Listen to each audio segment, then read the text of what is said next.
So to Democrats and Republicans who've opposed this plan, I say, step up to the plate. Let's do what's right for the country at this time, because the time to act is now. I know many Americans are wondering what happens next. And passing this bill can't be the end of our work to strengthen our economy. It must be the beginning. Because one thing I think all of us who may end up supporting this bill understand is that even if we get this in place, we could still have enormous problems and probably will have big problems in the economy over the next several months and potentially longer. Because the fact is that we have seen some mismanagement of the fundamentals of the economy for a very long time, and we are not going to dig ourselves out of that hole immediately. So this is not the end. This is the beginning. As soon as we pass this rescue plan, we need to move aggressively with the same sense of urgency to rescue families on Main Street who are struggling to pay their bills and keep their jobs. They've been in crisis a lot longer than Wall Street has. I've said it before and I say it again. We need to pass an economic stimulus package that will help ordinary Americans cope with rising food and gas prices, that can save 1 million jobs rebuilding our schools and roads and our infrastructure, and help states and cities avoid budget cuts and tax increase. A plan that would extend expiring unemployment benefits for those Americans who've lost their jobs and cannot find new ones. That's the right thing to do at a time when consumer confidence is down and we are in great danger of slipping into a big recession. We also must do more in this rescue package in order to help homeowners stay in their homes. I will continue to advocate bankruptcy reforms. I know my colleague from Illinois, Dick Durbin, has been a strong champion of this, as have many.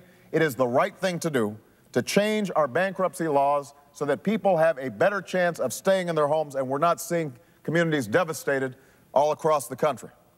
And we should encourage Treasury to study the option of buying individual mortgages like we did successfully in the 1930s.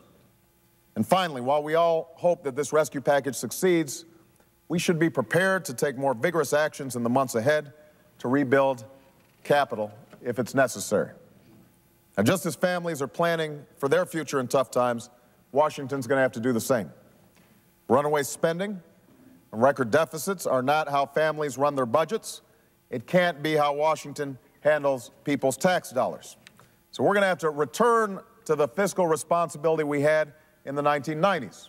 And the next White House and the next Congress is going to have to work together to make sure that we go through our budget, we get rid of programs that don't work, that we make the ones that do work better and cost less. With less money flowing into the Treasury, some useful programs or policies might need to be delayed. And some might need to be stretched out over a longer period of time. But there are certain investments in our future that we cannot delay, precisely because our economy is in turmoil. Mr. President, I've exceeded the time a little bit. I would like unanimous consent for a couple of more minutes. Thomas, he'd like that. Is there objection? Seeing no objection. Thank you. There are certain investments in our future that we can't delay precisely because the economy is in turmoil. We can't wait to help Americans keep up with rising costs and shrinking paychecks, and we're going to do that by making sure that we are giving our workers a middle-class tax cut. We can't wait to relieve the burden of crushing health care costs. We can't wait to create millions of new jobs by rebuilding our roads and our bridges and investing in broadband lines in rural communities and fixing our electricity grid so we can get renewable energy to population centers that need them. And we need to develop an energy policy that prevents us from sending $700 billion a year to tyrants and dictators for their oil. And we can't wait to educate the next generation of Americans with the skills and knowledge they need to compete with any workers anywhere in the world. These are the priorities we cannot delay. Let me just close by saying this. I do not think this is going to be easy. It's not going to come without costs. We are all going to need to sacrifice. We're all going to need to pull our weight, because now more than ever, we are all in this together. That's part of what this crisis has taught us, that in the end of the day, there's no real separation between Wall Street and Main Street. There's only the road we're traveling on as Americans. and we will rise or fall on that journey as one nation and as one people. I know that many Americans are feeling anxiety right now about their jobs, about their homes, about their life savings. But I also know this, that we can steer ourselves out of this crisis. We always have. During the great financial crisis of the last century, in his first fireside chat, FDR told his fellow Americans that there is an element in the readjustment of our financial system more important than currency, more important than gold, and that is the confidence of the people themselves. Confidence and courage are the essentials of success in carrying out our plan.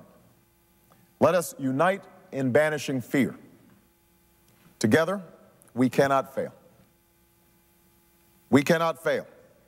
Not now, not tomorrow, not next year.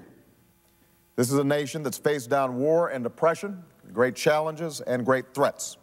And at each and every moment, we have risen to meet up these challenges. Not as Democrats, not as Republicans, but as Americans, with resolve and with confidence, with that fundamental belief that here in America, our destiny is not written for us, it's written by us. And that's who we are. And that's the country I know we can be right now. So I want to thank again the extraordinary leadership of Chairman Dodd in the Banking Committee, as well as Chairman Baucus and Majority Leader Reid. They have worked tirelessly. I want to thank the leadership in the House of Representatives. I urge my colleagues to join me in supporting this important legislation, understanding that this will not solve all our problems. It is a necessary but not sufficient step to make sure that this economy once again works on behalf of all Americans in their pursuit of the American dream. Thank you, Mr. President. I yield the floor. Mr. President.